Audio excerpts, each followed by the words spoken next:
আসসালামু আলাইকুম রহমতুল্লাহ বারাকাতুহু। সম্মানিত ভিউয়ার্স, সম্মানিত দর্শক মণ্ডলী, ভাইয়েরা ও বোনেরা, একটা জিনিস অবাক হওয়ার মতো যে একটা রাষ্ট্র ইরান, সে কীভাবে দুইটা পরাশক্তিকে এভাবে নাস্তা নাবুদ করতেছে। তারা মাথা সোজা করে দাঁড়াবার সুযোগই পাইতেছে না ইরানের কাছে। একটা রাষ্ট্র কীভাবে এই দুইটা রাষ্ট্রের নাকানি চুবানি খাওয়াইতেছে, এটা অবাক হওয়ার মতো না? এটা কিন্তু অবাক হওয়ার মতো। দুইটা পরাশক্তি তো সাধারণ বিষয় না। আমেরিকা হইল বিশ্বের সবথেকে পরাশক্তি।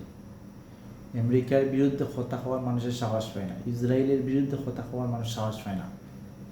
এই দুইটা রাষ্ট্রের এমন না যে হাল অবস্থা করতেছে ইরানে, যা বিশ্ব তাকাইয়া তাকাইয়া অবাক হইয়া দেখতেছে। আমেরিকার প্রেসিডেন্ট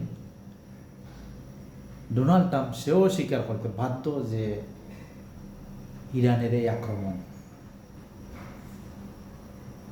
অসম্ভব।